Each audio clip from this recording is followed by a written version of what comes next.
Okay, we're gonna head over to Jordon Messner. Jordon is gonna talk about the status of our local fishery and how fisheries management and water quality go hand in hand. Quick intro on Jordon. I received his BS from Humboldt State University in 2009 and the Master of Science from the University of Alberta in 2011. He started his career with Idaho Fish and Game in 2005 and is now the Regional Fisheries Manager for the McCall region. Jordon is an avid hunter, angler, and outdoorsman and spends a substantial amount of time on Lake Cascade each year fishing. Jordon, take it away and thank you. All right, thanks. Unfortunately, it looks like the ratio on my presentation might be a little off, so I apologize if things got cut off here. But what I really wanted to highlight mostly are just some of the things that I think will benefit both the fisheries and water quality. And I really appreciate both the governor and the mayors talking about the importance of the local fisheries and how water quality and fisheries go hand in hand, as well as kind of Chase talking about the temperature issues we're dealing with and the relationship between discharge and temperature, because I'm going to go into that some. So how are fisheries, I'm going to go over how are fisheries management and water quality related. I'll go over some of the previous management activities, fisheries management activities at Cascade, a little brief history, what our current fisheries management goals, objectives, and plans are. And then mostly I want to hit home on some of the things that can be done to improve both fisheries quality and water quality together. So how are fisheries management and water quality related? I mean, first of all, anglers are huge advocates and conservationists. A lot of license dollars goes back into conservation, and as well as the federal excise tax that's put on hunting and fishing goods goes back into conservation. So that's one big one. Managing a balanced fishery helps to maintain proper food web balance. So the way that works is top-down ecological control, having predators that then keep your planktivorous fish in check, can then work out to help balance the fishery and minimize algal blooms in some cases. It's just all that balance. Reduced water quantity has adverse effects on both water quality and fisheries quality. And that's something I'm going to hit on at the end. And then also increased average annual temperatures expected over the foreseeable future are likely to adversely affect both. And so these two things are what I'm going to hit on at the end on kind of some ideas for how we can improve both fisheries and water quality together. So again, a little brief background of the fisheries management in Cascade or in the basin. The dam was built in the 40s. From 1947 to 1999, I'll just give a brief rundown here. So it was an excellent trout fishery right after the dam was built, right after the reservoir was built, until about 1958 when northern pike minnow became the dominant fish biomass in the reservoir. Just a little side note, yellow perch were first observed in 1957. They actually came out of Payette Lake. We stocked them in Payette in 1922 and they swam down when Cascade Reservoir was built.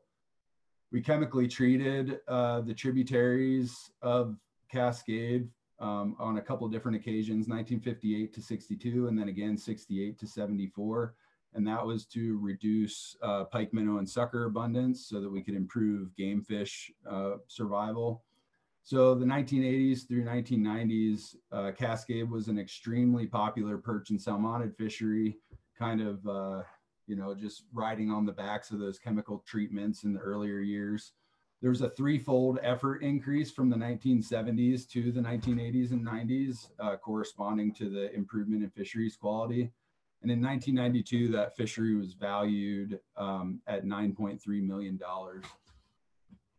So pretty soon after that, about mid-90s, we saw a sharp decline in perch and trout abundance, which ended up being pretty much a total collapse of game fish by the early 2000s. Pike minnow dominated the fishery again by 1999, and we estimated an economic value lost from the 1992 era to early 2000s of about $6 million.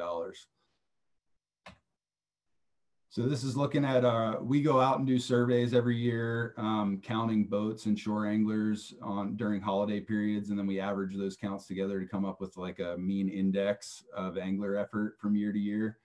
So this is kind of showing you, like, again, 1992 is when the fishery was really kind of booming. And by the early 2000s, corresponding with that kind of collapse of the sport fishery, you see the angler effort reduced dramatically as well. So corresponding to that collapse, 1999 to 2001, we had a graduate student and a professor at U of I investigate causes behind the fishery decline. And what they found was that we had an abundant pike minnow population that was dominated by large, mature individuals. And that resulted in virtually zero perch recruitment. So you can see our size structure at that time. We weren't getting any perch over, 4 inches recruiting into the fishery. And the reason for that, it was assumed, was because we just had a really abundant population of large mature pike minnow, and they were consuming the majority of those perch and not letting them get to a size large enough that they could have increased survival and grow to adulthood. So what we did about that was 2004 to 2006, we implemented a large-scale restoration project where we went in and suppressed and removed nearly 30,000 pike minnow, and we stocked over 860,000 perch into the fishery. And so there you can see kind of the difference in length frequencies or size structure between perch in 2003 to 2005, and same thing with pike minnow from 2003 to 2005. Really hitting those adult pike minnow hard and stock and perch at the same time resulted in less predation and greater survival for perch. And we're kind of riding on that train now in terms of the success of the perch fishery. Since 2006, we've had 3 new state record perch, 2 world records, and as everyone here knows, it's become a very popular fishery with people coming from all over the country to enjoy it. And we've seen a corresponding increase in our angler effort as a result. So what has the perch population done since 2012? We've seen our abundance in perch decline pretty steadily since that time. The reason for that being, so the graph that's kind of on your left there is showing length frequency, or what size structure of our perch population looked like in these different years. And you can see that because we've been dominated by mostly these really large perch individuals, and we've got predation by other organisms as well in the lake, we just really haven't been seeing any recruitment of juvenile perch past that 8-inch line for several years. And so our perch abundance has been declining as a result. In 2020, fortunately, we started seeing a little bit of an uptick in perch abundance, and we're seeing a little bit greater survival of or recruitment of perch, making it to that 8-inch and above size range.